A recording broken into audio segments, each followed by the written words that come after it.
Yes. Is. Hey, welcome to episode number 4, right, Yep. Dally?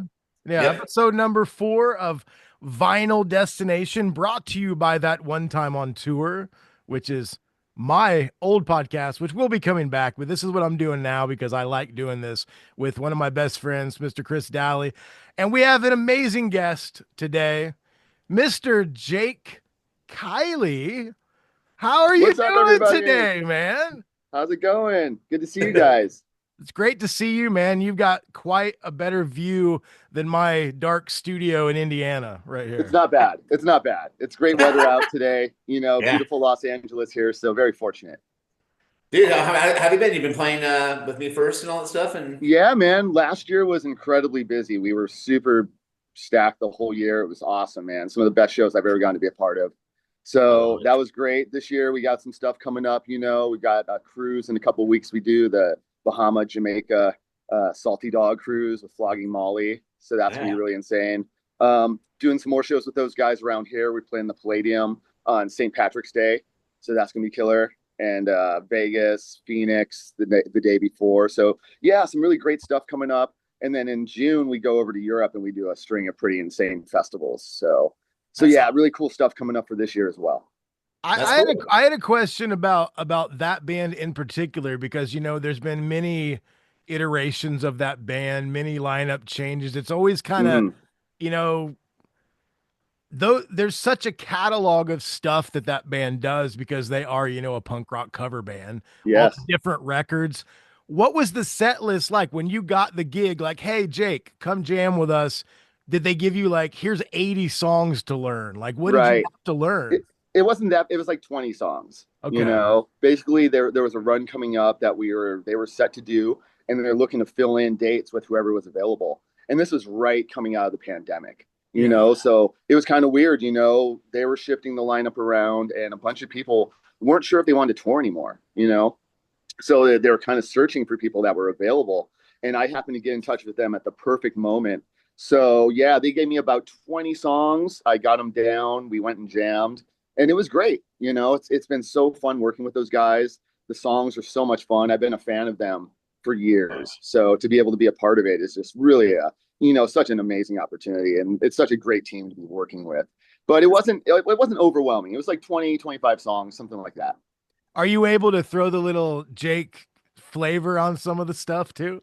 I try to keep it in my pants as much as I can, but there's moments. There's some moments, and I think that's kind of what they look for, is for everyone to be themselves up Yeah. Yeah. there. Wherever you come from, whatever your background is, they want you to really be honest and put that out there, which is so great. And as an artist and performer, that's the most you can ask for, is a good vibe and freedom to just be yourself and do what you do.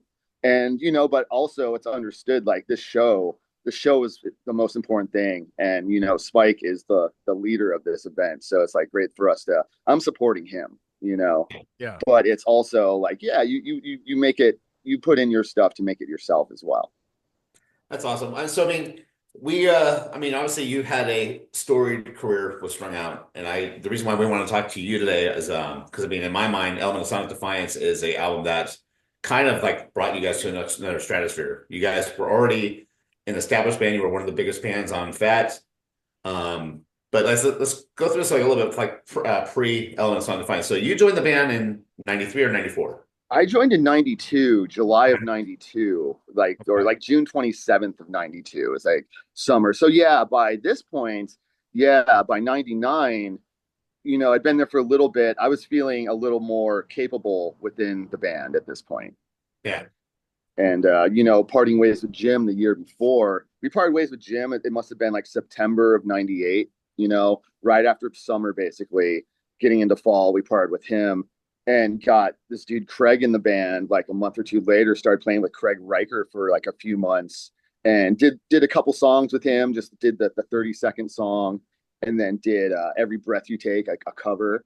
And we were Okay. just kind of feeling that out, and that didn't really work out. We were talking to Chris as well. Chris got in probably, I think, his first show. He started jamming with us like the end of 99, and his first show, I think, was like or actually no, his first show was January of 99. Okay. So yeah, I think we did New Year's '99 with Craig, and then Chris got in right after that, and he was in there like January '99. Yeah, because I remember you had Craig. I saw Craig's one of Craig's shows. You guys were playing the Palace, the Moto Triple X thing with No Effect. Yeah, there's a couple things we did with him. Yeah, so I mean, it was. I mean, so Twisted by Design comes out. It's a huge success, as was. It seems like you guys were just getting bigger and bigger and bigger and bigger. Yeah, Um, man, it was really a great time to be a part of the scene and yeah, just absolutely. I a mean, band in general. yeah, absolutely. So I mean, basically, so obviously he doesn't work out. You guys get Aiken in the band. Yeah. I had the privilege of playing with you guys at that snowboard thing in Mammoth with I think it was April of '99. Okay, It's right. No Use for a Name, the Vandals, Long Beach Dub All Stars, and you and us. That's right. That And was crazy. That was fun. yeah, we actually had a party in my hotel room. I think. Yeah, it was a full party of weekend, and like we played in the snow. Like it was Yes. literally snowing. We had like little heaters on stage to try to keep us from freezing. That was awesome. That's amazing. So like I said, I'm sure there was a lot of people like just really keeping their eye on you because like, okay, you guys lost Jim, who was such a huge presence with his Right. lyrics and songwriting. Um, now I knew that this album was different when I first heard, it, but when I first was researching all my stuff that I did, you were very, very, very, very, very heavily on this record. I think minus every day you co-wrote or co-wrote every song. Yeah, a lot of the ideas really kind of came from me. And then of course, as we play jam them out, everyone would put their vibe onto it. Everyone would add into it. And that's what really makes the songs the strung out song.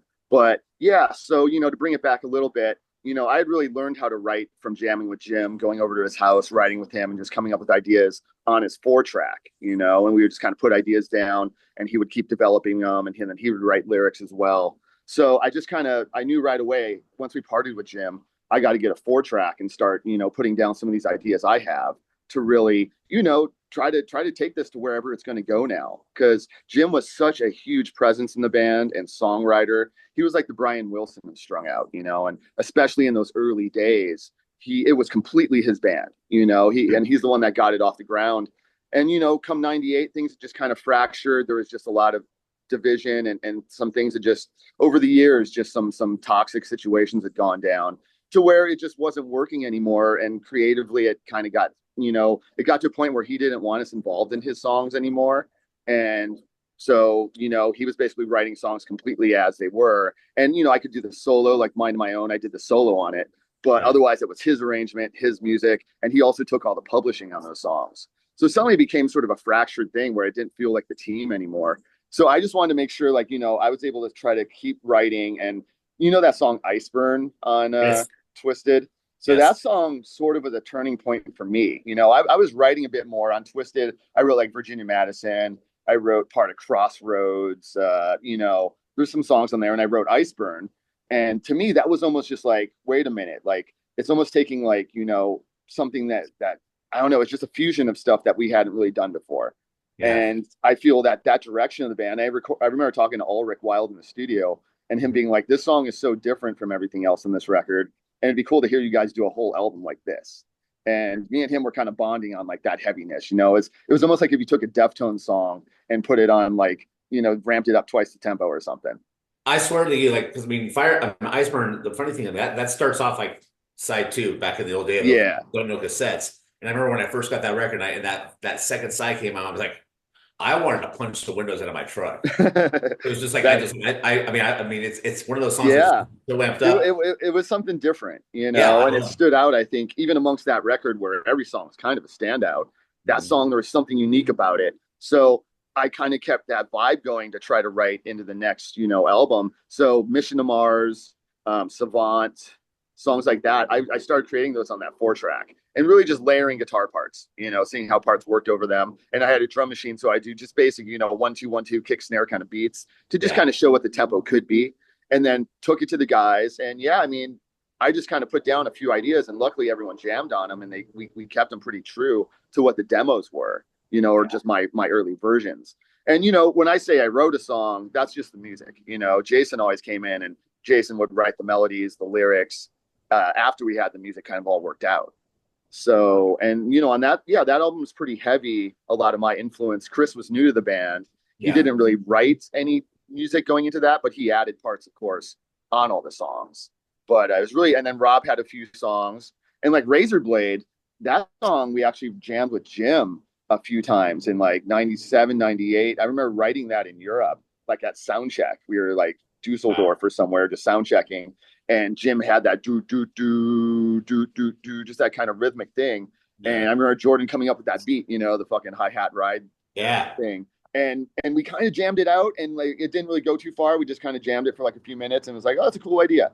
And then we that came back, a year or two later when we were writing for the session. And so that actually has some of Jim's fingerprints on it. But everything else, and like Mephisto, that was me and Jason actually kind of co-writing some music, which that's the only time I think that ever really happened.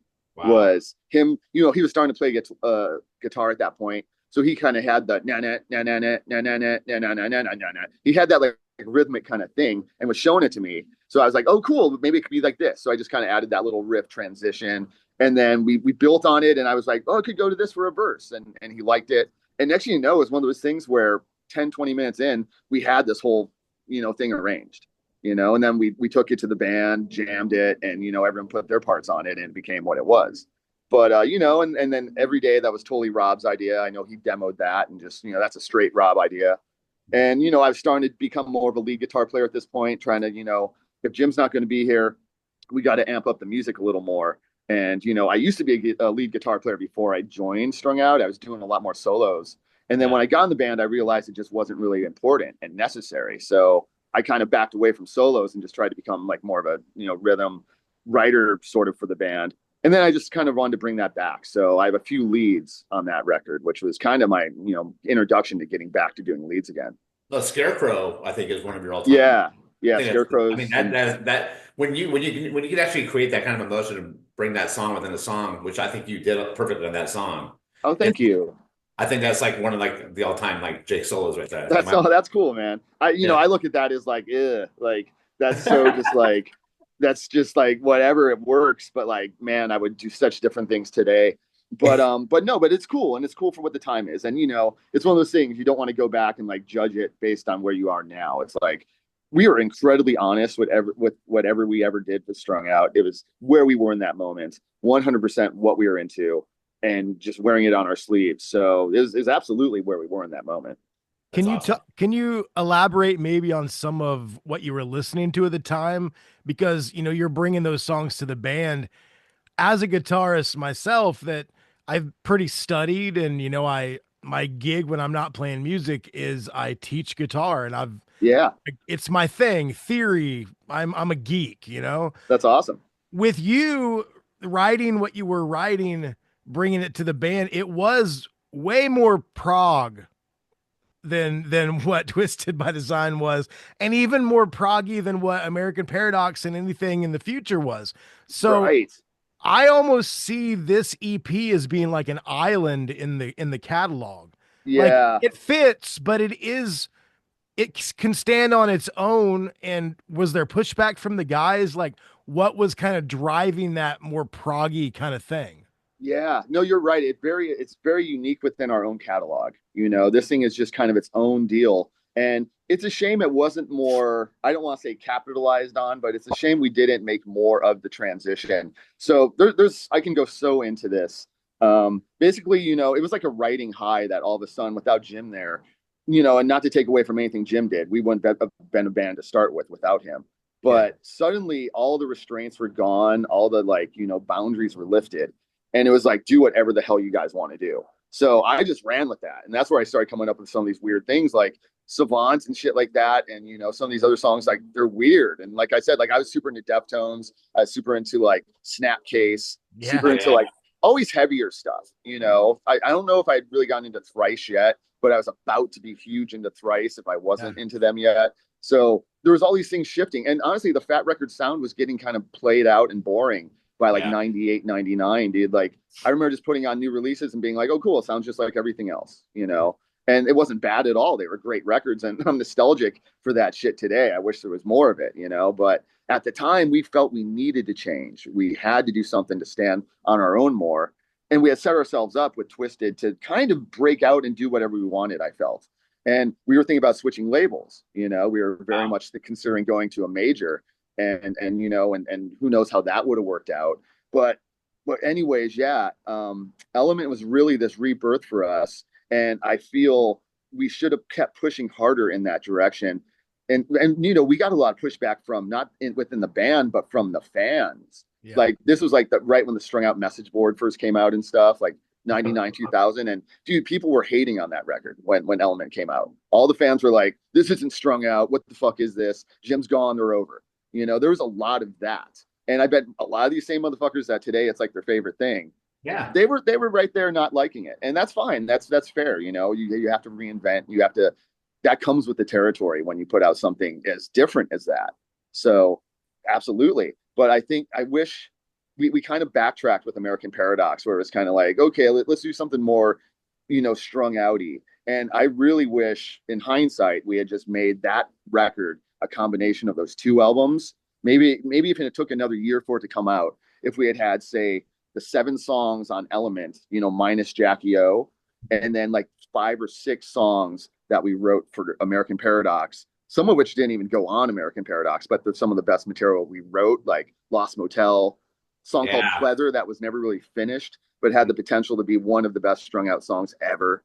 And shit that just there's a million reasons why that didn't happen. But if we could have fused those two things together and had it come out around 2000, 2001, before the whole emo tide kind of shut down a lot of the things going on with the fat scene, we had a window to really kind of set ourselves up to be a powerhouse for the next decade, I feel. The But it's thing all with, in hindsight.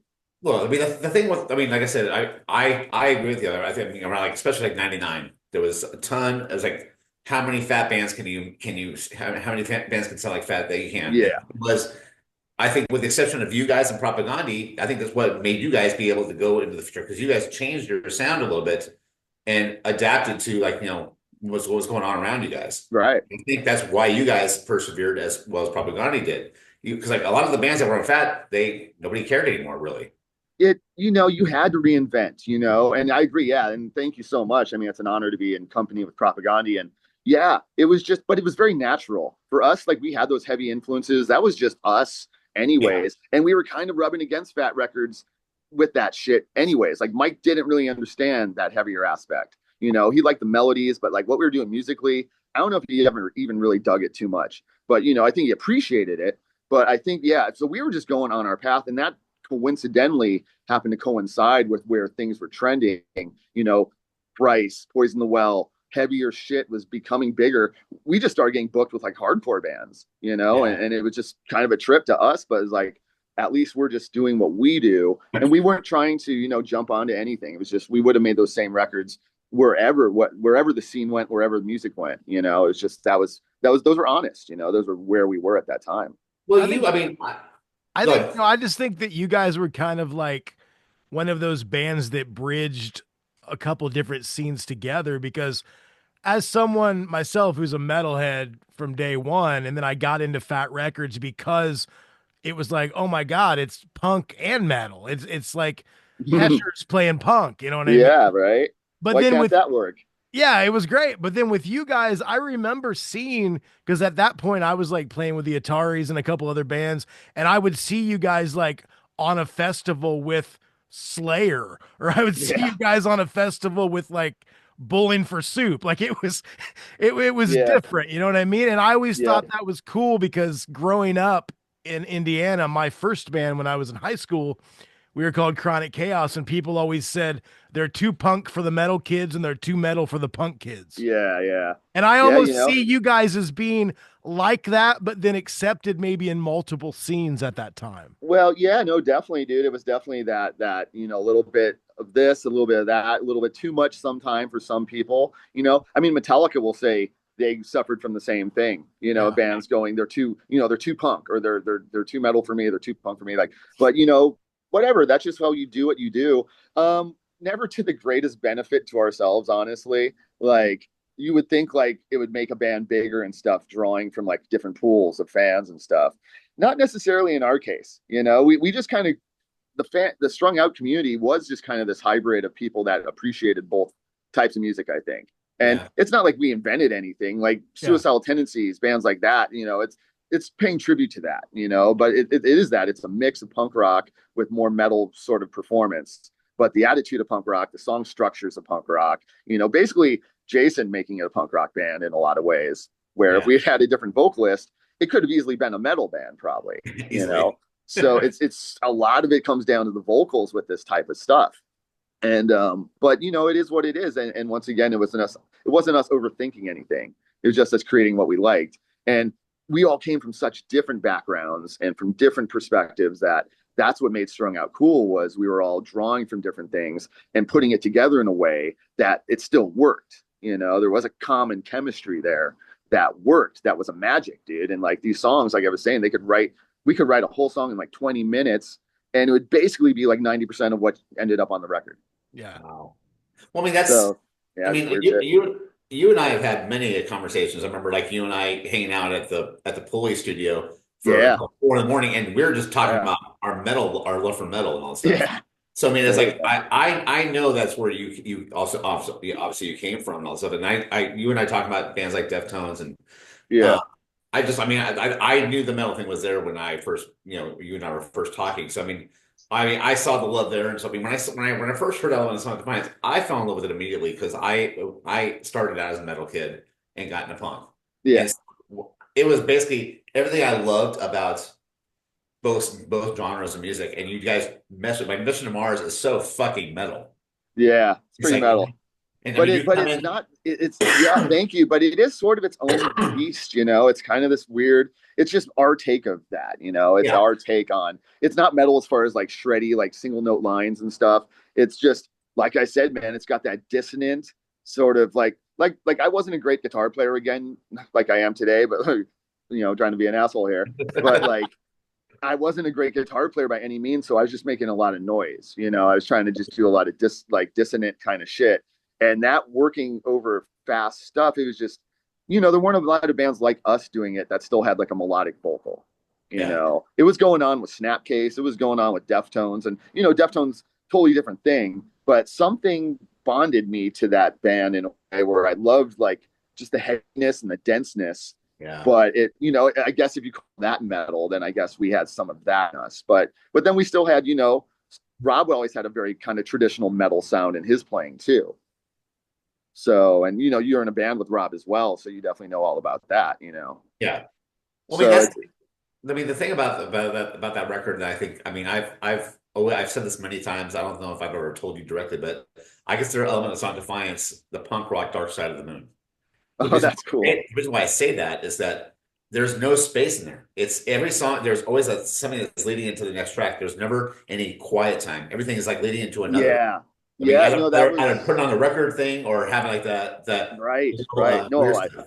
I love that about that album, and that was no accident. I mean, Refuse, I forget to mention, The Shape of Punk to Come had Oh been a yeah, massive change and influence on all of us. Like, I remember hearing that. Craig played that for me. It must have been, the end of '99. And it was like, just came out, and I couldn't believe it. I thought it was so amazing. And the fusion of, like electronic music into it was really cool at that point. yeah, And so that's kind of what we were doing. Like trying to fuse songs together in a way where it's a constant flow between them throughout the album, and it painted more of a cinematic piece as opposed to being start stop, like freaking Twisted by Design. For as great as it is, it's pretty schizophrenic, and it's like, here's this, and then here's this, and then here's this. It's just very piece to piece, and we wanted to do something that was more, had more of a fluidness to it. So, and I think we did pretty good with like working those songs together in that, to where they do kind of meld.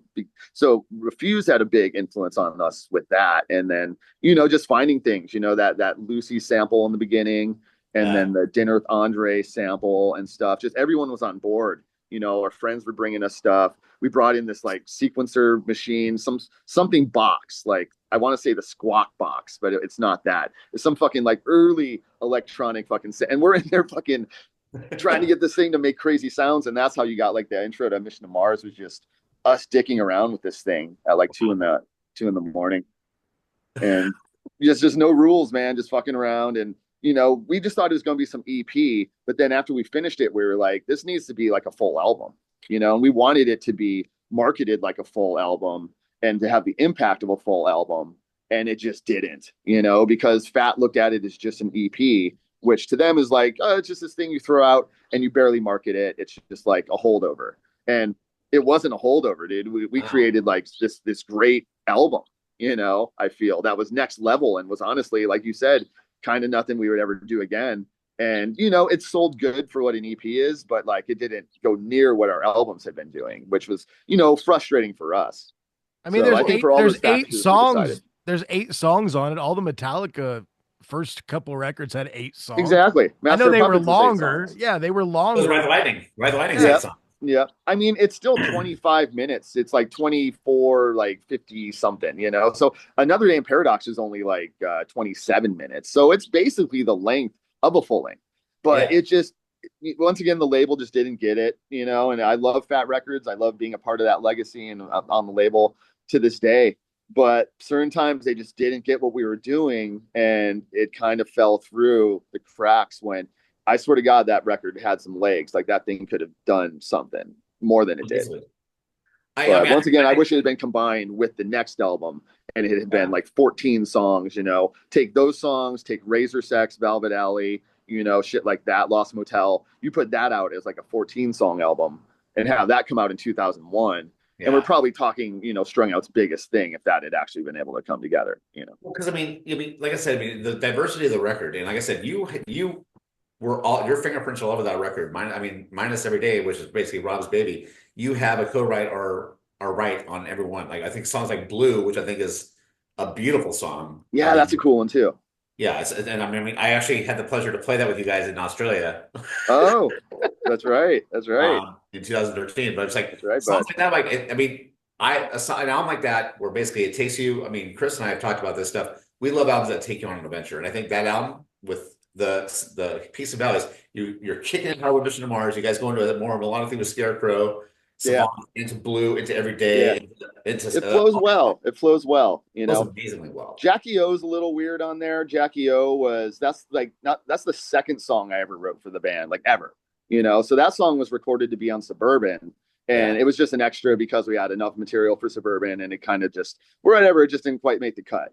And that version got released as like a B-side on like a Fat Comp.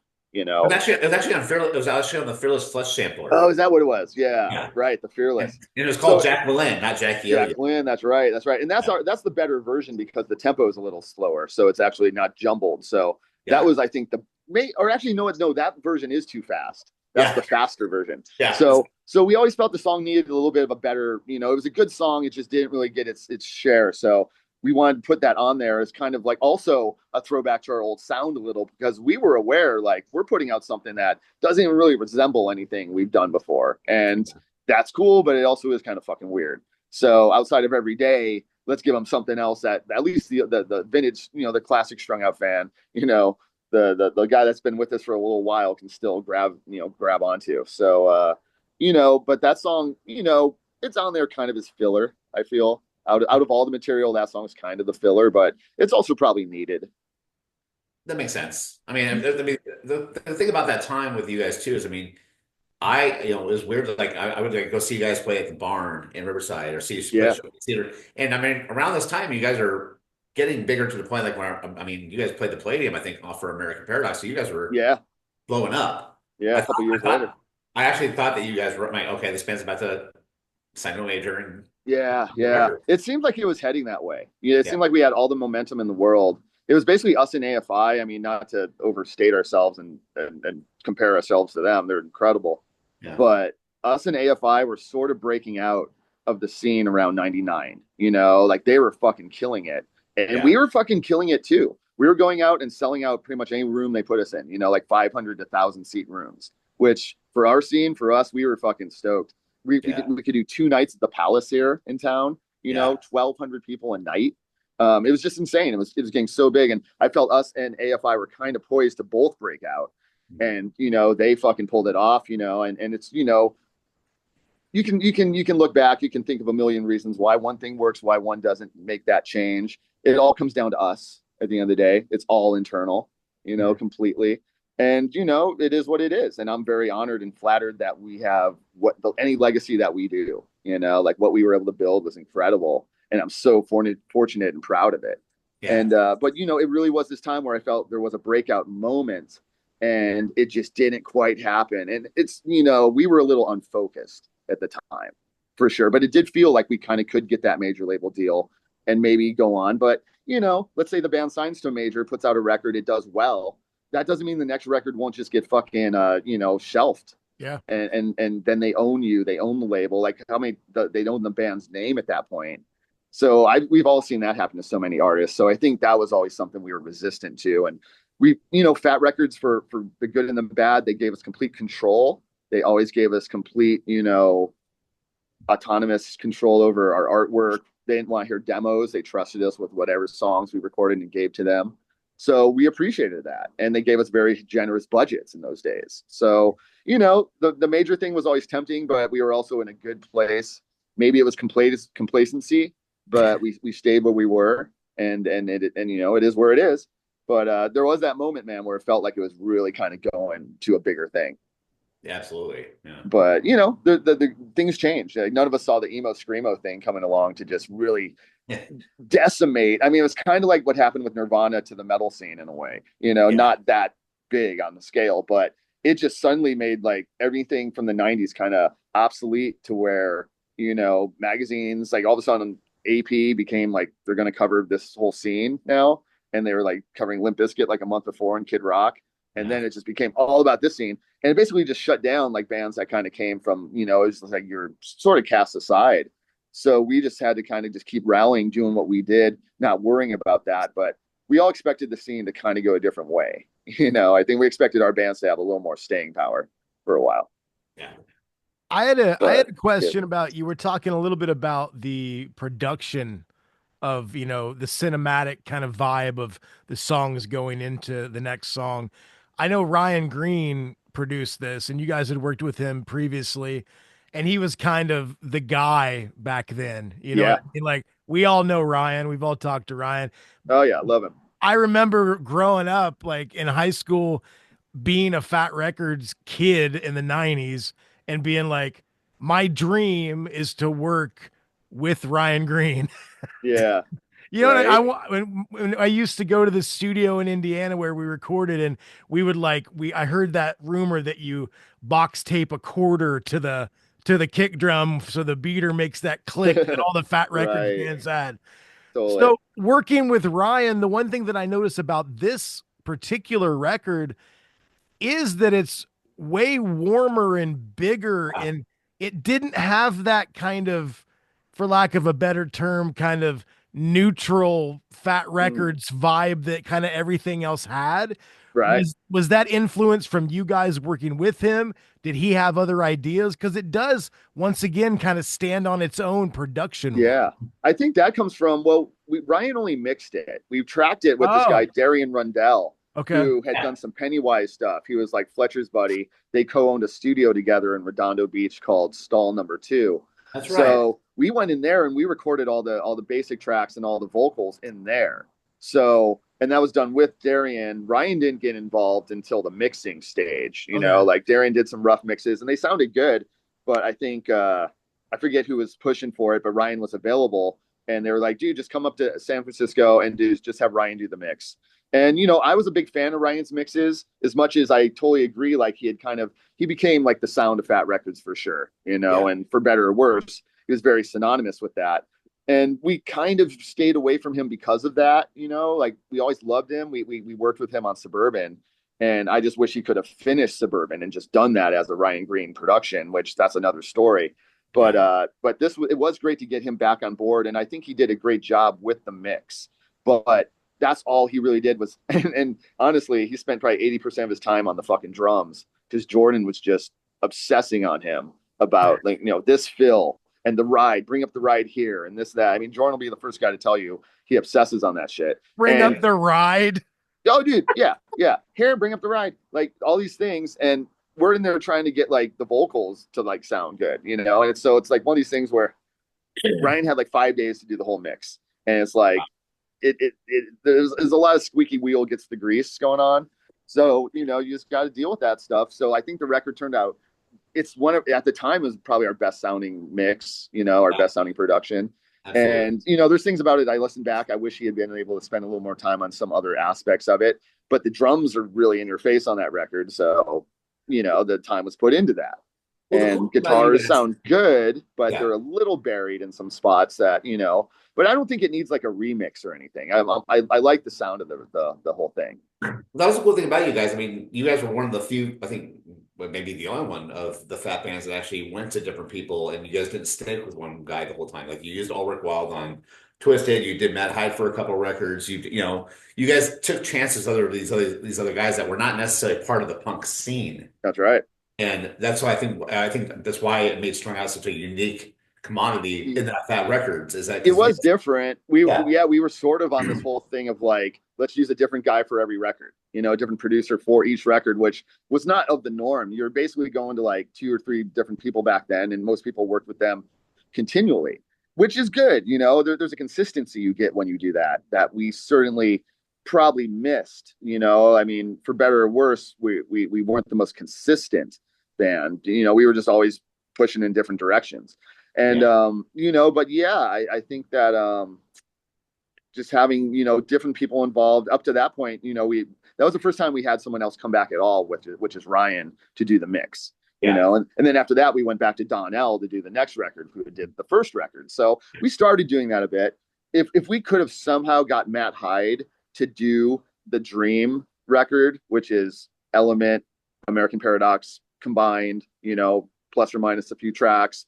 If Matt Hyde had been able to get in there in 99, 2000 with us, now we'd be talking about something pretty outstanding, like potentially game changing, like, because that guy came in and just helped us take our songwriting to an absolute, another peak, Yeah. Exile in Oblivion, what he did with our band. Yes. I was amazed, at the rebirth he was able to kind of give us with that record. Oh, So, absolutely. but these are all just, speculative, what if type things. But, we just like working with different people and, getting that new energy. And an album really stands or falls with the producer. Mhm. The right producer, like Kyle Black, will take a band on the edge and fucking made us outstanding again. Made us the best sounding thing. One of the best things we've ever put out was with Kyle Black in 2015, 10 years ago, which feels like fucking 2 years ago. And then you have other records we've done with other people and they sound like that. So, it's very much the producer with us, especially. It very much we die or fly with that guy. It's funny about how you mentioned Kyle Black, 'cause I was on my way to pulley practice and Rob asked me to stop by the studio because they were recording drum tracks over at Ryan Green's studio, even though it was Kyle Black producing. Yeah, And he pretty much had Jordan in tears. yeah, I know it was tough. It was a tough sesh, man. They Yeah, drilled him, Jordan, but Jordan fucking killed it on that yeah, album. Like, absolutely. I was not expecting him to put down what he put down. Like, I love Jordan, and by far one of the best drummers in the scene. Like, and when you look at the history of punk drumming, Yeah, one of the best guys to have ever been a part of it. And at that point, it was just a lot of challenges within the band from a lot of different angles, and he felt the pressure, and it was a lot of pressure coming from, like you said, Ryan Green, an outstanding drum producer yep. and drummer himself, Kyle Black, who's just, I relate Kyle, and I mean this in the most positive way, but like, I love the motherfucker, but like, it was kind of like, the movie Misery, where he basically cripples this motherfucker to write the dream book, like, write Yeah, me my favorite story. It kind of felt a little bit like a hostage thing where Kyle had us and like we were one of his favorite bands, like, and he was like, "You're going to make the best strung out record." And it was like, yeah, right. And then it felt more and more like it's not fucking done. You need to keep fucking going. Like, I felt I was gonna wake up with the fucking sledgehammer to my fucking hands, like, at some point. And I love you, Kyle. Thank you. Because without that, that record would have turned out not what it yeah. was at all. So Kyle's constant fucking like pushing and pushing. And we thought it was insane. We were like, dude, it's done. And he was like, no, you gotta come back and we have to work on this. We gotta work on this. And we kept coming back and it got over, not over budget, but it kept getting pushed back, Yeah. delayed. But at the end of the day, I'm so glad every delay happened because it's so great to live with that record as opposed to sometimes you push something through just because you want it out and then you Yeah. live, you're not happy with it and you have to live with it. So yeah, Well, man. To touch on before we go back to Element, there's a song that you brought up that I wanted to talk to you real quick. It's like Lost Motel, which I think is a just it's a gem on in one song. And the fact, I nobody really got to hear it a lot because it was on the Right? Fat of the Month. Yeah. Um, and I remember like it was funny because like I was, my wife and I were driving yesterday and Lost Motel came on because it's on the your B-sides album. And Yeah. Yeah. she goes, "What's this?" I said, "It's because she thought she heard of a Strung Out song." And Yeah. it was, and I think the recording because it's so raw. That song, that version is, that's what I love about it. It's so raw. Like Jason is like, there's no effects on his voice. It's just Yeah. him singing to what he Yeah. does with Yeah. Jason Cruz. That song I think was like such a lost art that I think that could have been like I Yeah, said, man. No, you're telling me that that's one of those songs I'm talking about that it just got lost in the shuffle. However, it's still known by like 90% of Strung Out fans. No, love that song. So yeah, that's a testament to the strength of that song. That yeah, was Chris Aiken's first piece of music he ever gave to the band, wrote for us. And we wow, jammed it, I remember, at a sound check, and we came up with it like just on within the sound check, once again, wrote it in 10 minutes, 20 minutes. And it was basically what it was, and we demoed that to go on to American Paradox. So the version you've heard is the demo of that we did a 5-song demo with Donnell Cameron. We went into West Beach to do this demo, and wow, basically we should have never been a band that made demos because the demo always turned out better. We would go back in to redo the song, and it didn't have what the demo had, and that's pretty much true of every song. So that version came out, and then we tried to re-record it for American Paradox, and it was recorded, the drums were done too fast. So when we tried to record the music, it was jumbled. So we ended up going, we have enough songs for this thing. We'll get back to it later. And we never did. But no, dude, that song had so much potential and is still known, the demo version. And then yeah, there's a live version. So it's known and loved. And it was just one of those great songs. Pleather was like that. yeah, A few other songs like that just never really got completed. But, that song was actually completed, and there's a magic to it. There was a magic to that 5-song demo, and it's out there somewhere. I don't even think I have a copy anymore. But it was Razor wow, Sex, it was Lost Motel, it was Satellite, and actually Satellite, the version on American Paradox, is the version from the demo. Because once again, wow. we tried to re-record it, it didn't sound as good as the fucking demo, so we actually put the demo version on it since Donnell recorded that. So you'll notice the drums sound totally different on that song than any other song on Does. American Paradox. Do you But Wow. that's do you feel like that demo thing? Because I've experienced that with many bands I've been in. It's almost like there's a energy or like a spirit to the first time you record something, very much. because you can record better tones, you can record better drums, whatever. But Yeah. I've had that before where, I mean, one of the Atari's records were Chris's demo vocals. Everything else got re-recorded, but Oh because yeah. everything was to a click, Yeah. he the new stuff he was recording vocally wasn't really, it didn't capture that same vibe. So Mm-hmm. they exported it and they took all the demo vocals and put them on the new recordings. Sure. So I feel like I I feel get like it. people that aren't musicians don't really feel that, because even like the new Fire Sale stuff I'm doing, Mm-hmm. we have a song that's coming out that I recorded the demo for it in 2020. We Yeah. were going to re-record it, but the new guitars I recorded did not sound as good. They were Mm. recorded really well, but they didn't have that like thing. Yeah. There's an excitement the first time you record something. There's that Yeah. excitement about it. There's that creative spark still. And the more you do it, the more you lose that. And the only time in our case that wasn't really true was the first record, because we demoed pretty much every song that's on Another Day in Paradise. But they're just shitty, 1-day demos where you go in and Yeah. record 5 songs in a day. So not a lot of time or effort put into them. When we hit that first record, we actually had time. So I remember being like, "Oh, dude, yeah, these turned out way better than the early versions." And then we kind of figured pretty quickly, every time we were doing this, we're kind of losing something. Like Yeah. there's a version of Somnambulance and a version of Wrong Side of the Tracks from the second record, and the demo versions that actually Josh Freese played drums on, those turned out better than the album versions, because they recorded too fast once again. Yeah. So yeah, dude, there's just some magic about that first time you record. And a lot of the times I totally get keeping the vocals, because there's just a spark that it's not always repeated. Yeah. The one thing I do want to touch on, because I mean, like I said, you being a big part of this record with the writing, was I think that up until after Transmission Off the Dozen, I think this is Jordan at his peak playing. I mean, he had so Yeah, many influences on that record that he was coming from. You heard jazz, you heard funk, you heard so many influences coming from him. And I yeah, think it's because like the album, like you said, you bring this like kind of new proggy stuff. Jordan got to really just basically do whatever he wanted.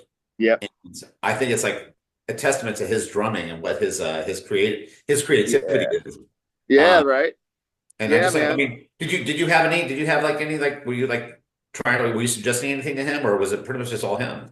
It was all him, you know. I've always been the guy that's like, hey, here's the riffs. Now you guys do whatever you want around this. You know, I'm not going to micromanage like all the parts. If I hear something and if I have an idea, oh, you start it fast or start at halftime. Like, you know, I'll throw that out there. But Yeah, otherwise, I'm pretty hands off with everybody else as far as creating your parts around my skeleton. You know, yeah, I love it when I think the author of the song should still get like the last say when it comes down to like, you know, if there's a question.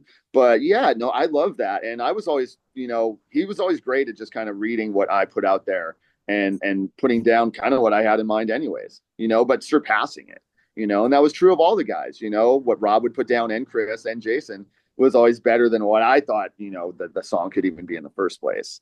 But yeah, you know, Rob was always more, as you should know, Chris Dalley, oh yeah, Rob Ramos has an ear for drums and oh yeah. he will inform you about his ideas. Inform me. Oh God, He no. It was. will.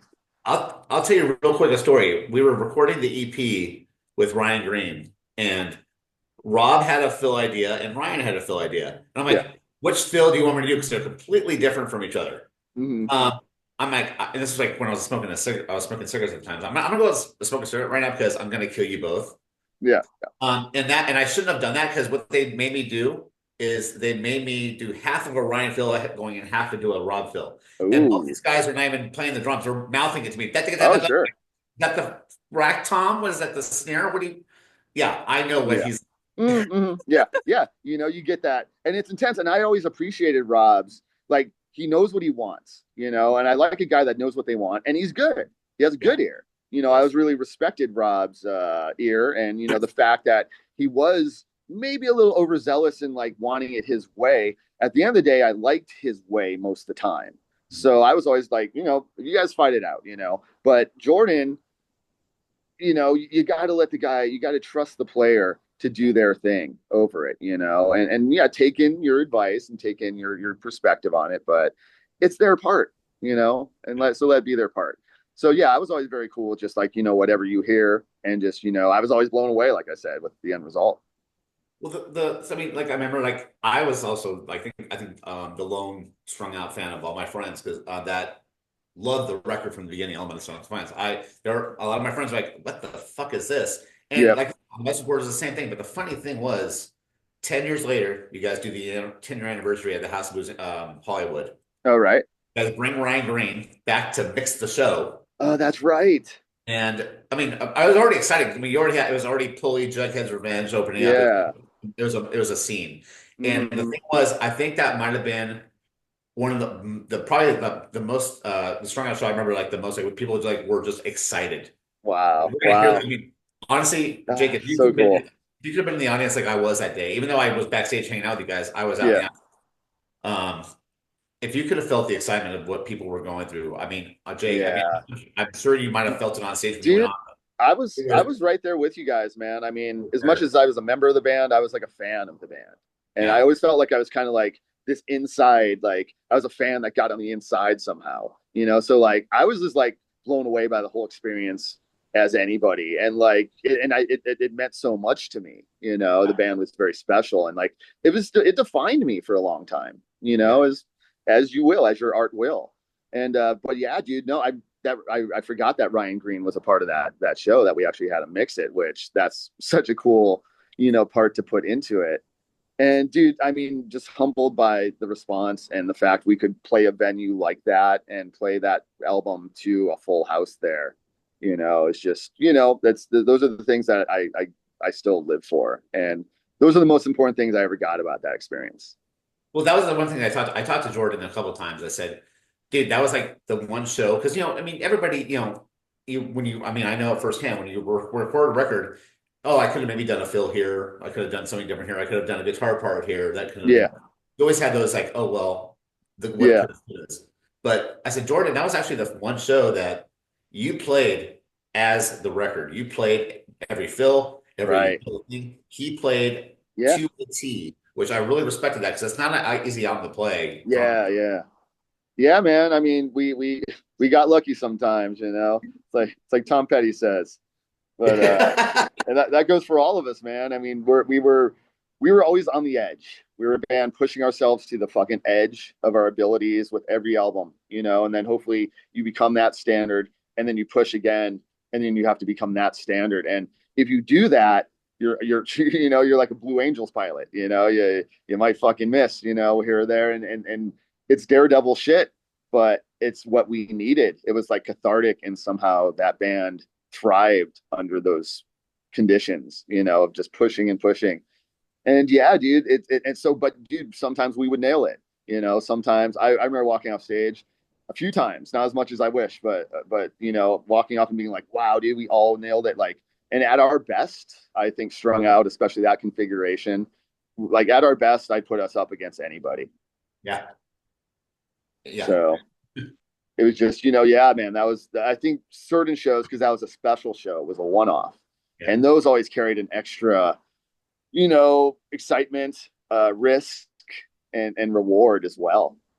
yeah. And, you know, but that was pretty much us in our element of just, you know, being a little bit reckless and spontaneous. That's awesome. I have a question. I went and saw you guys one time. I'm not sure the year or what the tour was, but you guys were playing in Indianapolis with Converge. Oh, Do you Indianapolis do you with remember Convert. that? Uh, I don't. I can't remember. I can't remember if you guys were like on tour with them or if it was like a meetup because you were both in the same city, like some kind of festival. But I was younger. This was probably Uh, late that must have been 90s. some sort of one-off because yeah, we never did a tour with Converge. I like Converge. I'm a fan of them, but yeah, we never. I don't even remember playing with them ever. So I was high or Well, I don't something. see that's the thing. I don't remember if it was like them and then you guys or if there were mini bands and like multiple days. I just remember Right. thinking that that combo might irk some concert goers. Yeah. I Yeah. just Well, because yeah. even though you guys fit with many people, I remember seeing Converge one time and I was a fan, but seeing them live, I felt like I was being pulled into hell. It's Like, very. It's unnerving. It's yes, how they're so heavy. It's unnerving, and yeah. Yeah. it's just like it's abrasive. But that's what you want from that, you know, from that experience. That's But what no, I didn't dude. know if you guys were doing on tour with him or not. That's why I brought it up. I just remember you guys were both No, that the must have been same. some sort of fest. And Yeah. honestly, I don't even remember being, I don't know if we played the same day as them. It must have been a different stage. But Okay. we were certainly, you know, early 2000s. That's what we were starting to really get booked with hardcore a lot more because it was kind of those were the national bands, you know, a lot of Yeah. the 90s era, Fat Records era stuff was kind of not touring as much. So we were going out with Poison the Well, you know, what were some of those 18 Visions, Seosin, a bunch of bands. And you know, yeah, most of the crowds were stoked on the lineups because they were a bit diverse. You know, it'd be like we're not exactly like them, so like some of their fans were confused, and some of our fans were confused probably. But I think overall, it just brings more people to the show. And you know, if some people take off after the band they want to see it plays, whatever. You know, you just got to win over who you can at those things, and Well, that sort was of yeah, just do what you do best, and then hopefully they're open enough to check it out for what it is.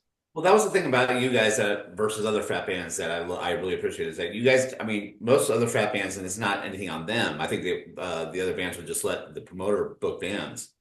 But it would like be say I would go see Lagwagon, I'd see four Lagwagon clone bands opening up. You Yeah, guys, I mean, Death by Stereo, 18 Visions. You guys right. brought I am even like bands like I Am Ghost and all that stuff. It's like Yeah. you Oh yeah. brought bands that you brought, and I love that about going to see Strung Out shows. Is that I didn't see carbon copies. I saw Strung Out with Right. bands that were different, and that's why Yeah. I think a lot of those bands became like bands I fell in love with. Yeah, man. It was always cool to be able to expose people to something that you know is good and you know is different that they haven't really gone to see yet.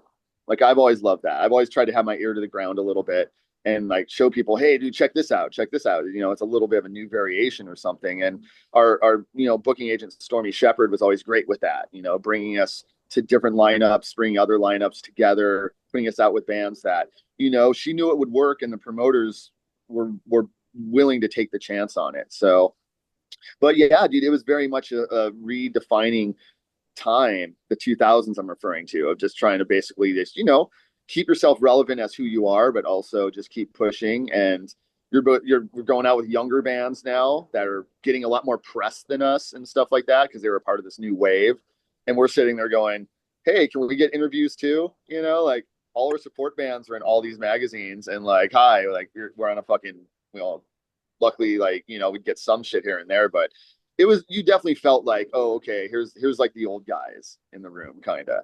I was 27 or some shit, so it was just like, all right, just keep it going, but and then things kind of came back around in the 2010s, like, Yeah. Once again, new changing of the guard, kind of.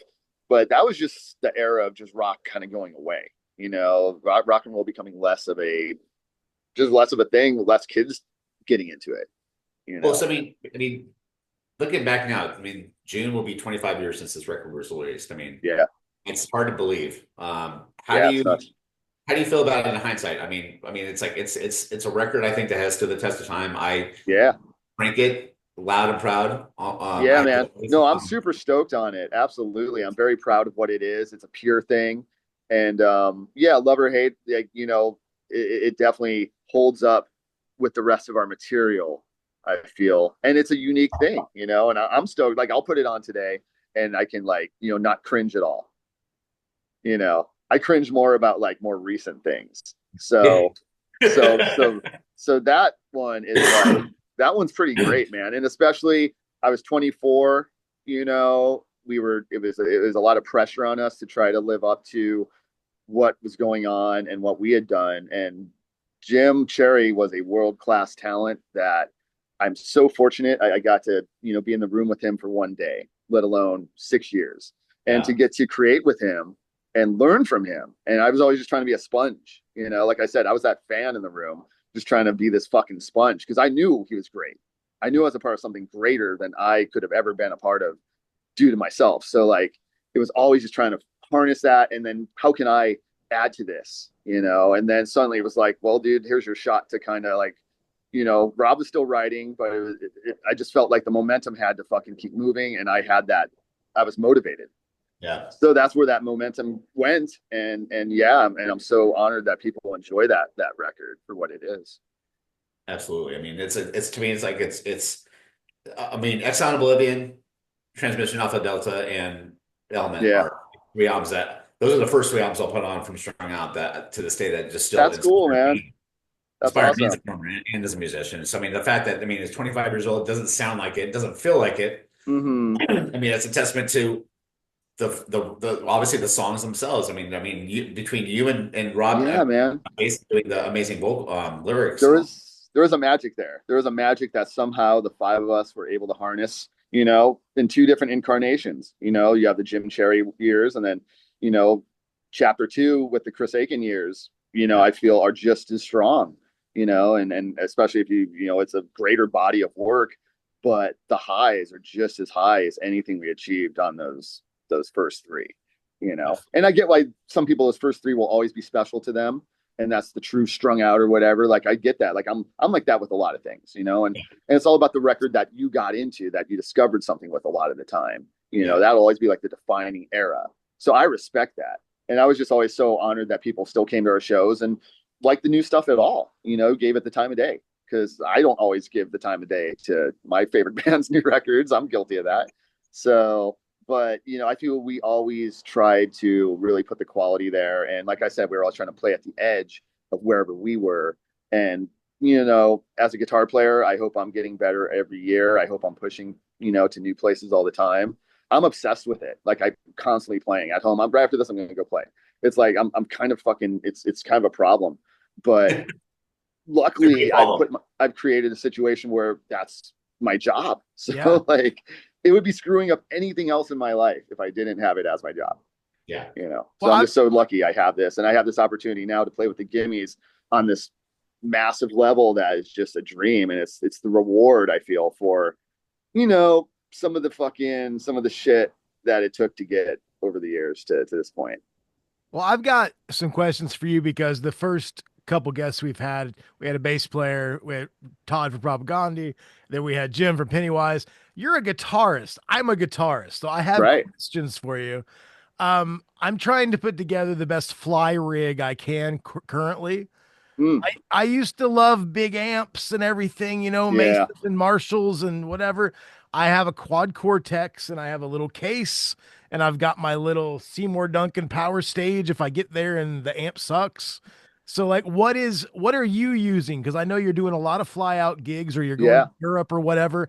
Are you into modeling? Like what's your take on everything? Yeah, man. I mean, it's honestly, it's the way to go. It is, I get the argument against it, but it's yeah, I use a Kemper, and it's Okay. never been more problem free as a touring, musician. Like the thing is so consistent; it sounds the same in every room. It sounds just like the amp that it's modeled on, What Kemper and are you using that you're flying with? it's an older one. It's and I've just got a few different, Is it like the channels. toaster thing or is it Yeah, it's the okay? toaster, but it's the Okay. power amp one, so it's got the Oh, power okay. amp built in. So Great. it's all in one piece. And my buddy got it for me about, yeah, like 10 years ago, Okay. 10, 11 years ago. So I've had it forever. It's still foolproof, and it's just amazing, and it sounds so good. And I see other people on the road having problems with their tube amps all the time, with stuff dying Yeah. out and just, one thing or another. So now CJ is using the Fender Tone Master. Tone Master. Yeah, that's Yeah. great. So that's their modeling rig, and it sounds incredible. And he sounds great on it. We had Des Cadena playing through it last year, and he had the 5150 that they have in there, and it sounds incredible. So that thing is amazing. But the Kemper, I'm just used to it. I love it, and yeah, dude, it's touring with a tube amp. It's great, but you're risking that thing going out on you. I appreciate that they do have a lot of power, and you do kind of sacrifice some of that. But if you're using large PAs and professional house systems like we do, it doesn't make any difference. You're Yeah. not missing anything, and it's all going right into the house. It's a cleaner signal. It sounds great in your ears, so you're not missing, the volume on stage or something. And honestly, I like a lower volume on stage anyways. I can hear better. I can Yeah. think better. And it's just sort of, I feel going out with the tube head is kind of like touring with the VCR now. It's like, really? You're going to bring that thing out and just not use your iPhone? So, Well, dude, you know, we played music for Cancer. Dalley was there up in Canada, up in Quebec, and we were sound checking at like 8 a.m. It was me and Riddle and everybody. And I got my quad cortex out, put it down there, hooked everything up. The yeah. sound guy comes up and he's like, "What's that?" Mm-hmm. He'd Mm-hmm. never seen one before, man. Oh yeah, And dude. I'm like, don't worry about it. I've got my power amp. I'm just hooking to the cabinet, man. I said, just Yeah. like the cabinet, you don't even have to look at it. So, Yeah, man. It's every year there's advancements. yeah, There's new systems coming out all the time. It's so much faster. It's so much easier to transport. Because otherwise you're flying in and you're using whatever heads they provide, and Yeah. God knows what this thing is, when it's been serviced, who's been using it, because they and always half the have good time, cabinets. They're going to have a couple 4x12s. It doesn't matter what they are. yeah, As long as you bring your stuff, you're good to go. yeah, the cabs are fine. I can just go direct with the Kemper as well, so I don't Yeah. even need a cabinet. But yeah, dude, it's like to use the rented gear. That was always the risk. That's the bummer. And then even if it works, it usually sounds like crap. Yeah. So like, and then you're up there compromised to get up there, and I know I have the same sound no matter what the room, no matter where I am. That's You show up in invaluable. Jakarta and they give you like a crate combo amp and Oh, you're dude, supposed to make it work. you never know what you're going to get, and it could be a great amp, and it's just been run through the mill, Yeah. Yeah. So Yeah. it's all about making it consistent, easy to transport. I have a small case for it, and it just made my life so much easier. And that I'm just waiting for it to get smaller and smaller. Yeah. Well, they've got the new this we're not sponsored, but you should check it out. They have the Kemper Profile Player, I've which seen that. weighs like a pound and a half, and Yep. you can take all of your sounds with you. Yeah, I've seen that thing. So yeah, that's the next level. Pretty It's the next crazy. step in it. So I'm all for it. It's just make your job easy. Yeah. Don't make it harder than it needs to be. There's enough things out there. There's enough obstacles you have to jump over. So make your backline easy, stay out of your own way as much as you can. Yeah. Well, I mean, yeah, I mean, I've noticed I've seen the Kemper thing and it's worked and all stuff. There's actually guys I know that have tried it and they just can't figure it out to save their You lives. know, yeah, and I mean, it is more than I need for sure. Like, Yeah. and it can be overwhelming. I use like two freaking channels on the thing. You Oh yeah. know, I dial in like because I don't need too many sounds. I'm not changing all these different things throughout the set. It's all in your fingers, anyways. Like tone and playing, it's all in your fingers. You sound like you sound through whatever rig someone puts you on. You're gonna sound like you, and that's really what's the important thing. And those things, yeah, you know, it's just less is more to me, and they're not hard to dial in. It's a lot of self resistance to that stuff. You know, it's a lot of people going, "Oh, I just don't get it." When it's dude, it's just like an amp. It's got volume, it's got gain. You know, it's If pretty you have an self iPhone, explanatory. you can figure out a Kemper pretty much. It's not too hard. Like, but it is more user friendly than like the Axe. You know, as of the Yeah. Axe effects and stuff. So, you know, there's that level too. You can get even deeper with it. But like, I'm not the type of person that needs all this stuff going on. You know, I just want one sound to sound good. Yeah. Hey, So speaking of, tones in the fingers, someone that said that a lot. If I'm not mistaken, now this just hit me in my mind, and it might be someone else, but I think it's you. I remember you telling me once about when you guys met Eddie Van Halen. yeah, I never met Eddie, but he watched us on Can you a regale us with the story again? Because well, yeah. I love Yeah, when you we told me were the yeah, story. unfortunately I didn't get to meet Eddie. That would have been incredible. But yeah, this was like NAM probably like '07 around then. We were going to the NAM show every year and Fender who we had recently got, you know, sponsored by. I was over at Jackson and stuff. They invited us to do a live performance at the NAM show. And the NAM is the big music manufacturers convention that they hold every year in Anaheim in January. It's a big, you know, trade show. So they invited us to play on their stage, which is in a room with, you know, about 100 people that they bring in to watch it. And that was cool, but they live streamed the show on all their Fender medias, like all their, you know, whatever they had. And Eddie was working with them. He had just released the first 5153, came out, I think, the year before. So maybe this is like 2008 or 9. Could be even like 2010. 2010, It's you know, 2010. something. I was there. Oh, was it 10? Okay, yeah. So yeah, because I remember those things that just came out, and we were looking to get them, and they were like, "Yeah, we'll get you guys like a good deal on the 5150s." So we were stoked to get them, and anyways, they had them there for our back line, and he watched our set, and I guess he was super stoked on it. So he inquired like, "What's the deal with these guys?" And they were like, "Oh yeah, they're artists of ours, and they're actually looking to pick up a couple of your amps. They're big fans." So he was like, "I like what they're doing. Let's comp them 2 half stacks." So it was basically that. Eddie watched us, he dug it, and he was able to offer us 2 half stacks for free. So we didn't have to pay for them. And I still have mine, you know, I'll never get rid of that thing. It's, you know, amazing. And, but, you know, just to have him aware of us enough to like go, okay, these guys don't suck. Let me give them a couple amps. Like, you know, but it's, yeah, it's not quite as cool as like we got to hang out and do blow and like, you know, learn licks and stuff like that. It wasn't that. I just remember you told me that, and it just came into my mind, and I was like, oh man, I'd love to hear that story again. Yeah, no, it was so cool, and just the fact he watched us and was like, okay, you know, these guys they're doing all right. I'll That's take awesome. that. I'll I mean, take that. honestly, Jake, I mean, honestly, you and I have been friends for a while, and honestly, I appreciate what you've done for me, for Strung Out, what you're doing today. I appreciate the time you've given us for this. I mean, like I said, Element of Sonic Defiance is still a defining career. It's a quarter century old. God damn, I can't believe we're getting old. Right. But thank you for your time, and honestly, just thank you for just the music, man. You're so welcome, Chris. Thank you for always being a great friend of mine. You know, we've been through a lot, and you've been there forever, dude. And you're a rock in this scene. You're a rock as a performer, and I'm honored to be of your friend. So thank you, buddy. Thanks both of you, Chris. You as well, man. Well, And yeah, thank you this guys for giving me the time and the interest to hear my, you know, recounts of these events that Well, were, you know, I think you were the right guy for this album because, like I said, your fingerprints are all over this record. So yeah, man. Thank you. Thank you. I'm just glad it's not like the elder, you know, it's not regarded as like, oh, that's the one they skip.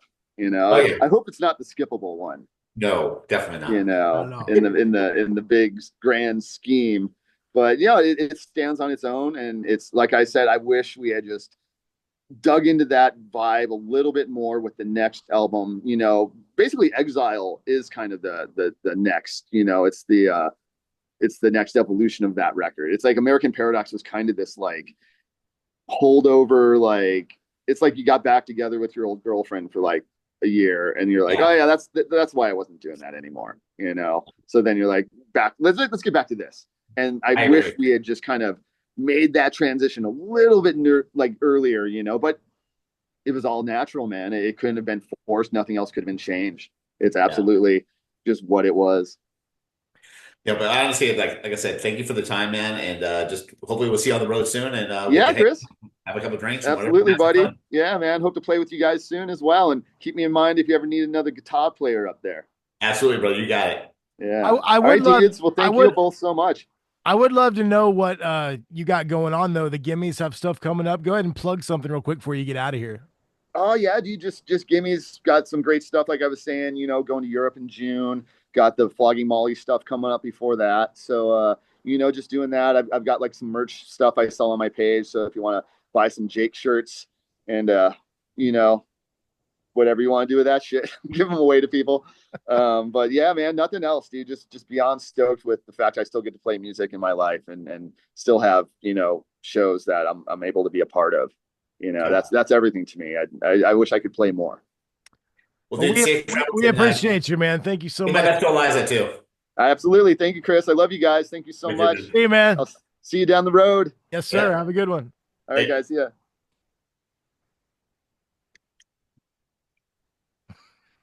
you can just do it. Yeah. Leave meeting. All right. See you guys. Hi, later. I love. That's gonna be the new thing where they can't figure that out, and we just act like we're frozen. Yes, That's what we need to do. that was That was wonderful. yes, and Jake's a dude, really that good was guy. yeah, that was cool. I mean, when you guys were talking about the whole camera thing, I'm kind of like the when it comes to that, Well, you know. I'm currently okay. So I've got a Black Star like little amp. I've got my quad cortex. I'm trying to find the most lightweight, best sounding fly rig I can Yes. because Fire Sale's doing mostly fly shows. And so I've gotten almost obsessed with it, and I'm watching YouTube videos, and I'm trying to find like these guitar vaults that I can put two guitars in and my amp, and then I can check it. Like my whole life has been taken up with this shit. That's why I ask him. But Well, yeah. Well, Brandon and Mike are starting to do that now. They actually have they've already told our agent in Europe for our European tour don't we don't need amps because we're gonna do the smaller ones like that. So that's gonna be a huge save of money because that's always been like the big thing is like day by day if you're out there for a month, which we are going to be, it adds up. And so I hearing that was like really cool, like to catch up of what was going on with that whole thing. do you have do you have some sort of drum sponsorship other than the sticks? Yeah, Yamaha. Do you get to use Yamaha kits in other markets when you're So what I did is I have I have a Japanese guy and I have a European guy. okay?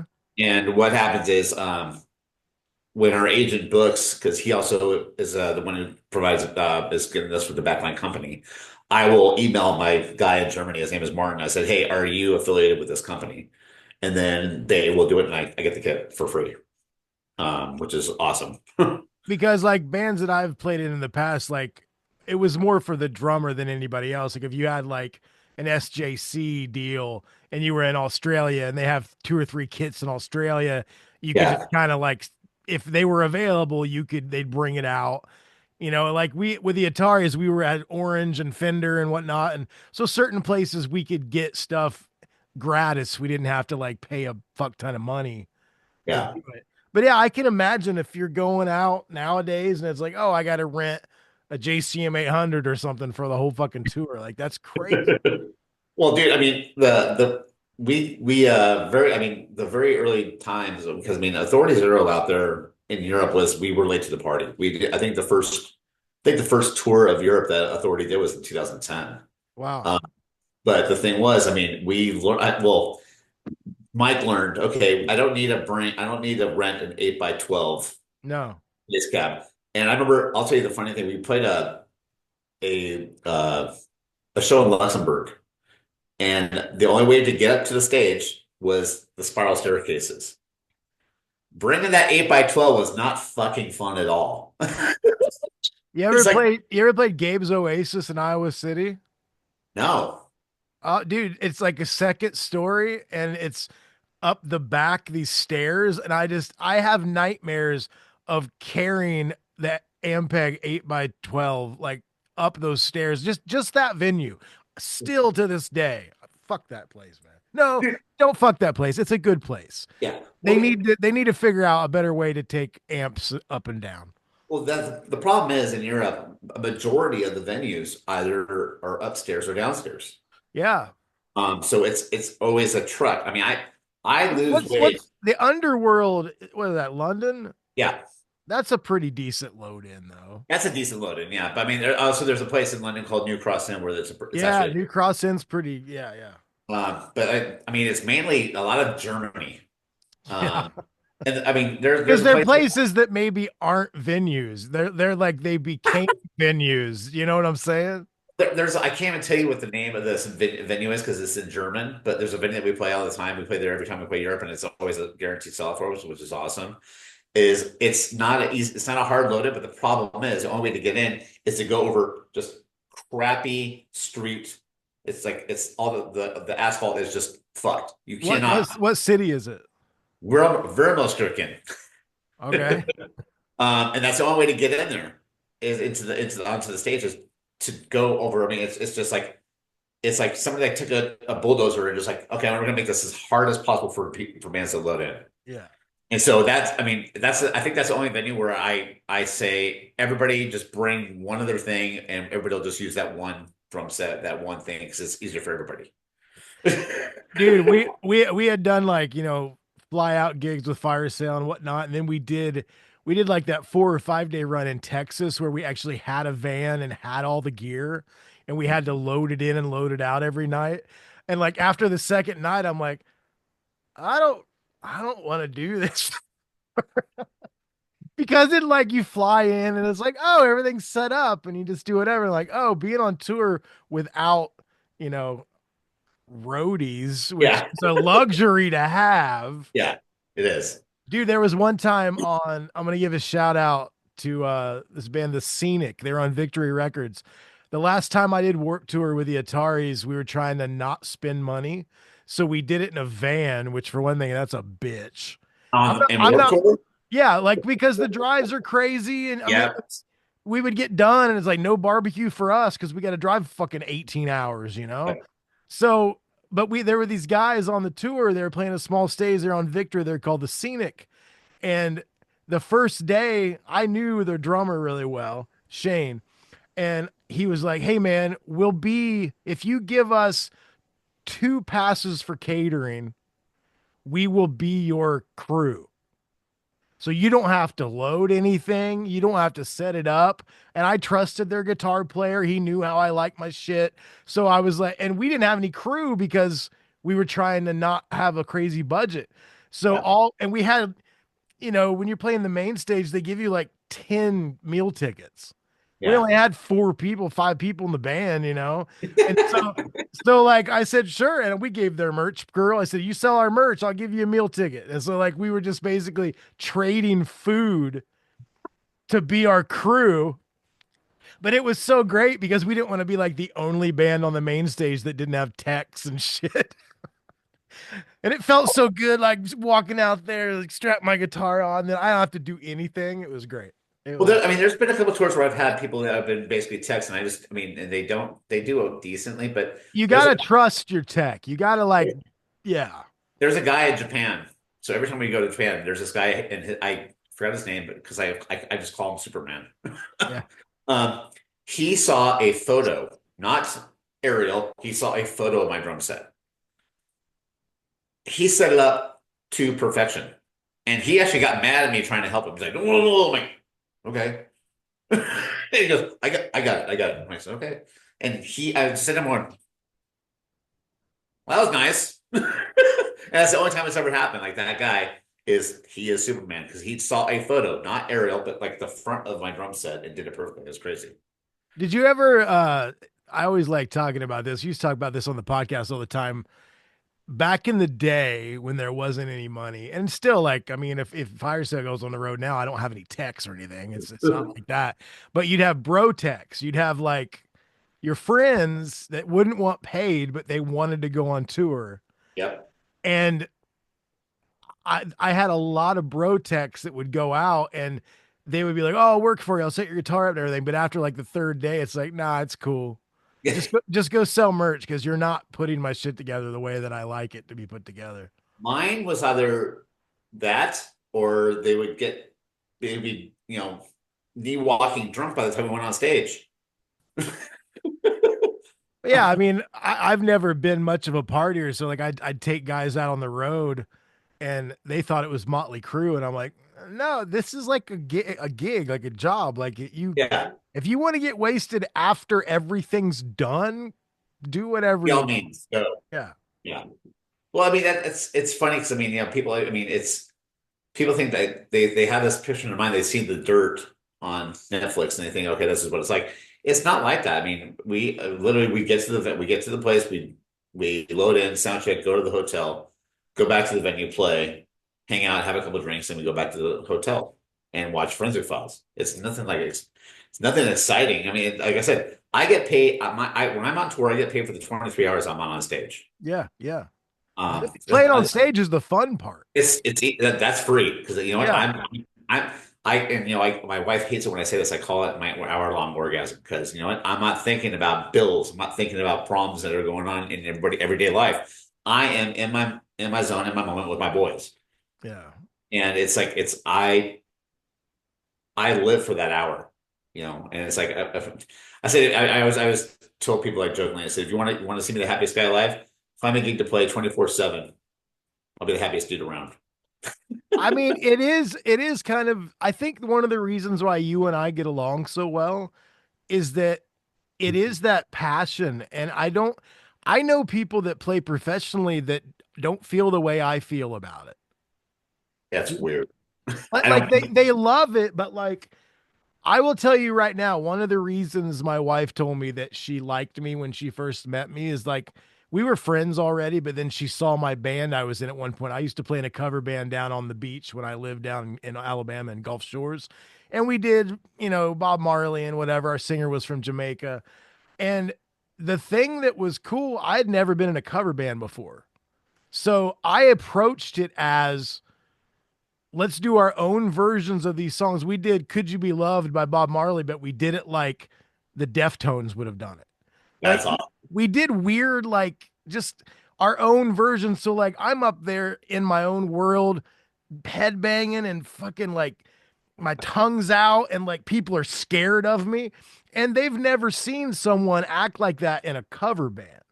Yeah, And so people would always come up, and I don't know how I played, if I played well or not. It didn't really matter.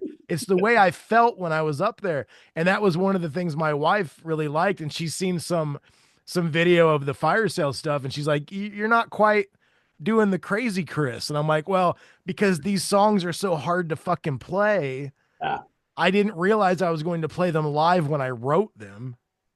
So I kind of have to concentrate more than I used to.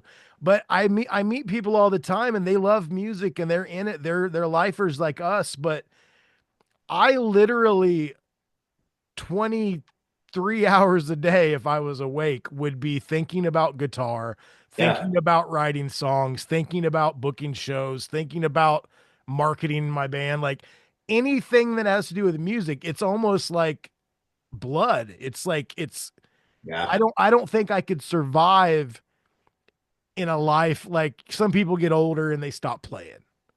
yeah. Like I didn't realize because I didn't really start doing music again until the pandemic, right? And it had been almost a decade where I just played in a cover band once in a while and I was doing corporate stuff. And it almost like I woke up again and I'm like, oh my God, how did I go almost a decade and not have this passion and this feeling that I have when I'm on stage or I'm creating or I'm just listening to fucking music. Yeah. Well, but that, I mean, that the weird, I mean, it's kind of weird you bring that up, like how, like, okay, how you were acting with that band and also how you were acting on stage with this band. There was about 2 years in 2004, 2005 that I was playing in a punk cover band at this bar, in Pomona. And the problem was we couldn't find a guy that could sing all the songs because we were like basically doing like three sets. Yeah, And yeah. it was not just 90s skate punk, it was old school, it was all that stuff too. So we were and I was the only one who knew the words. So it got recommended that I sing, and we had a good drummer. And the funny thing was, the first show I felt like a tree because I was naked without that drum set in front of me. So unfortunately, what loosened me up was booze. So I became all over the place. I was jumping up and down and going crazy. It was easy.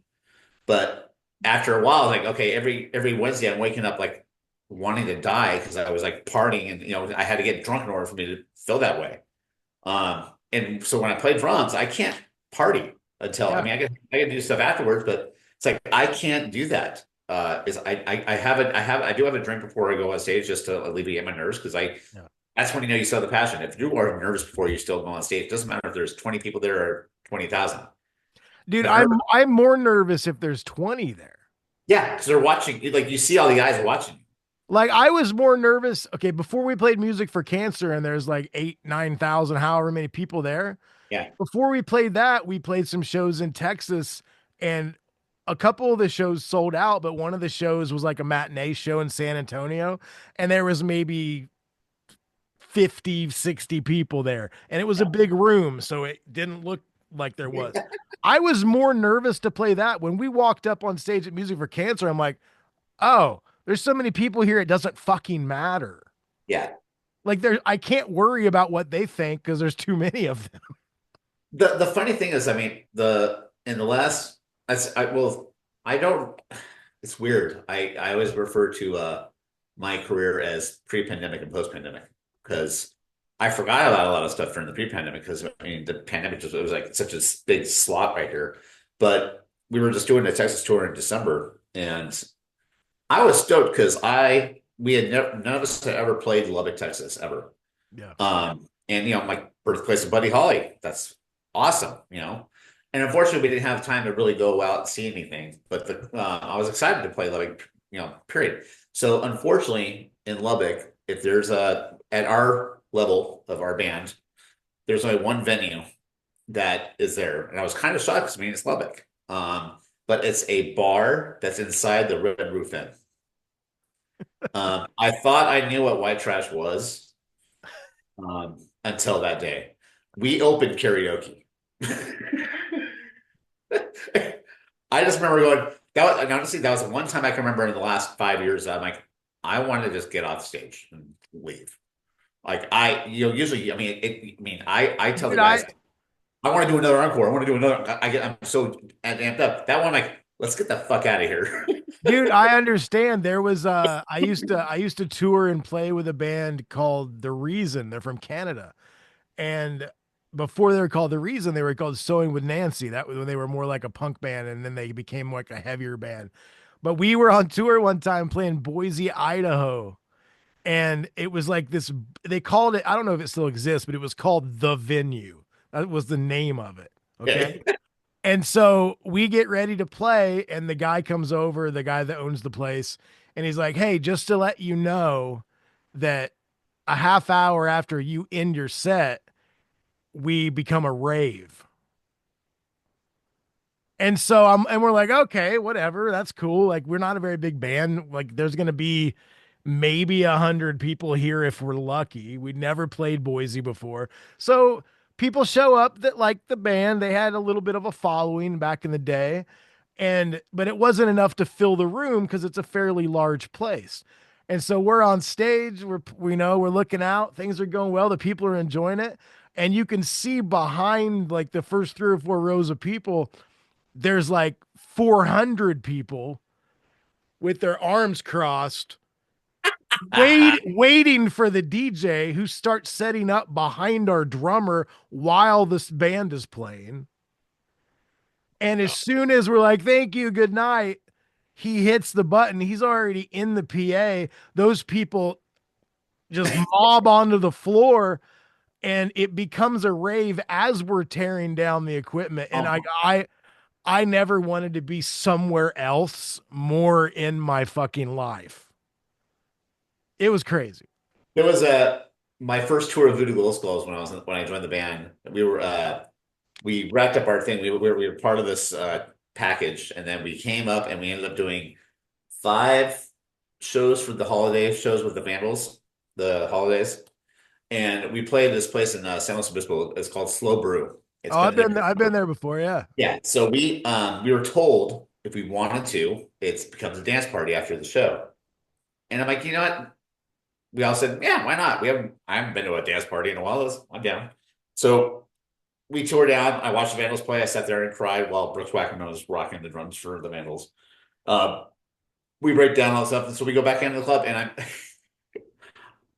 I actually enjoyed it for the fact that there was about 200 people in there dancing, and the way I could describe it is like a full body dry heave set to music. I did like, where are you guys thinking that this dancing is dancing? Because I was just sitting one. Some people find this attractive. Well, that's I don't. I just like what the hell? Different strokes for different folks. I know. Oh man. Well, I tell you what, man, today was great. Yes. Jake is the man. The funny thing about Jake, we'd met a couple times back in the day because I think the Ataris did something with Strung Out at one point back when I was in the Ataris, and then Warp Tour with my old band Chronic Chaos. And when I played with a band called Undermined from San Diego. Like I think we did some stuff with them. Like, but then when Jake was on my podcast a couple years ago, the funny thing was I was on vacation. It was during the pandemic. My wife and my kids and I went up to Lake Michigan, and it was totally shut down. We got an Airbnb, and it had internet, and I had that scheduled to talk to him, and I kind of forgot I did. And so I did the entire thing in my car speaking to him. And it sounds kind of sketchy. Whatever. I never used to do video. I just always did audio. But ever since he was on the show, like we've chatted. There was a time a year or two ago where he was going to play a lead on like a guest spot on one of the Fire Cell songs. It just never happened. And he's such a good dude. And Yeah.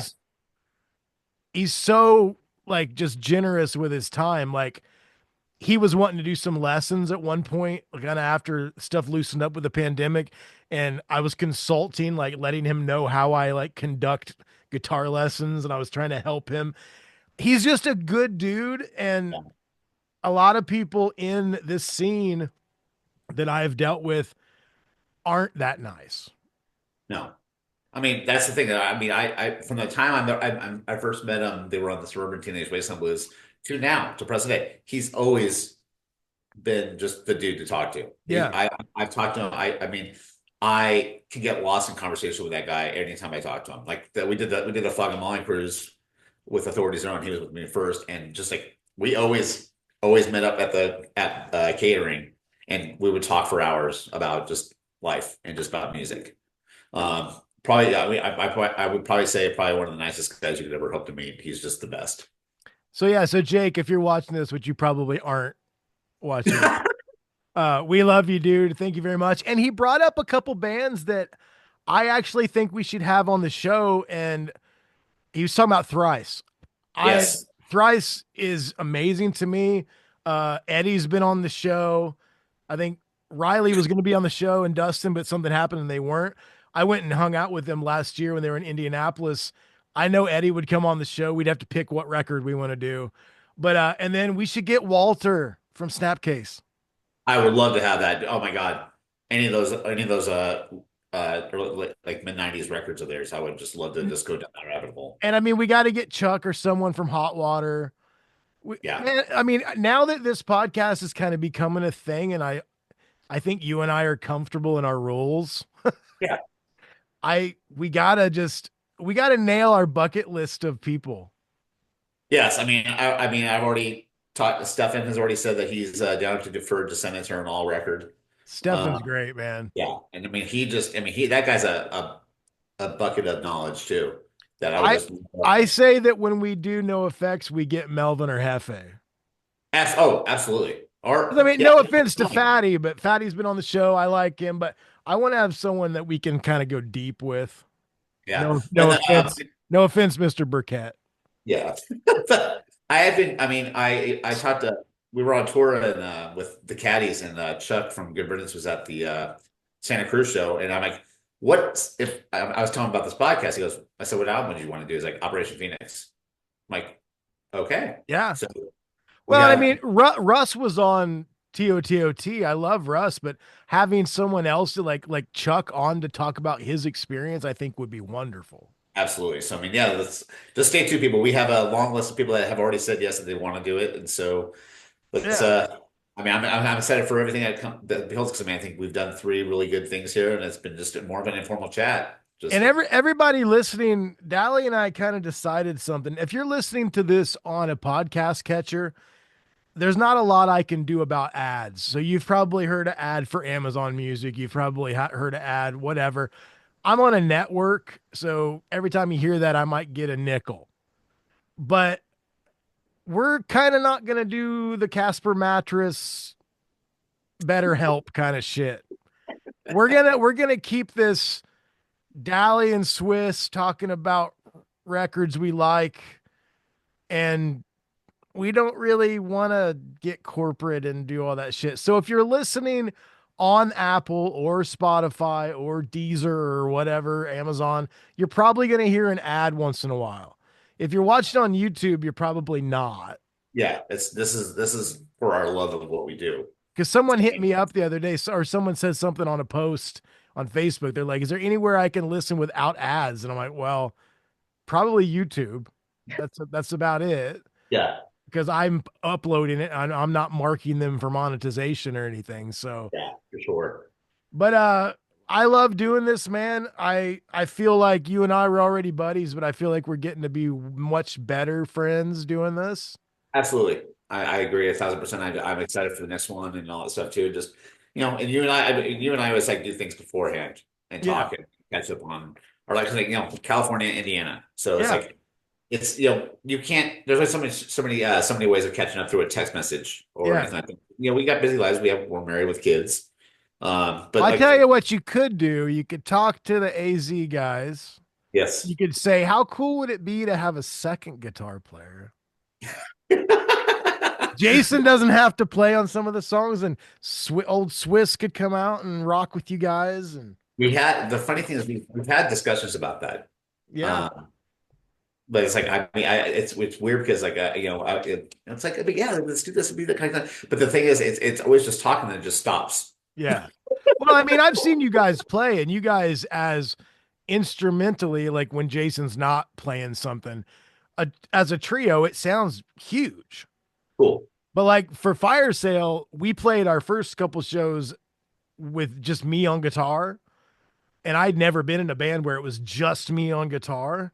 Oh yeah, So it felt so, and I did like stereo cabs, like I was trying my best. yeah. But that's why we got Brad in the band because I'm like, I shred.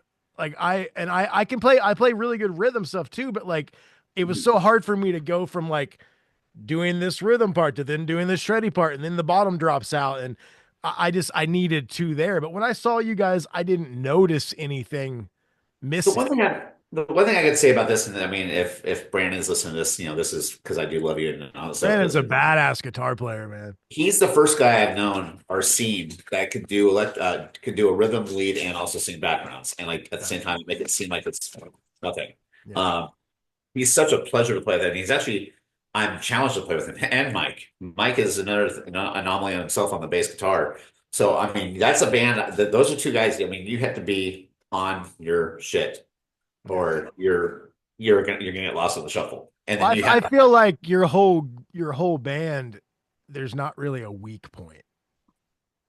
I mean, Jay, and never mind Jason. I mean, there's people at my doing piano bar that have come to see us play. Goes, I don't know how that guy does it. I said, you want to know something crazier? He's got a bone spur in one ankle, and he has a problem with his Achilles in his other foot.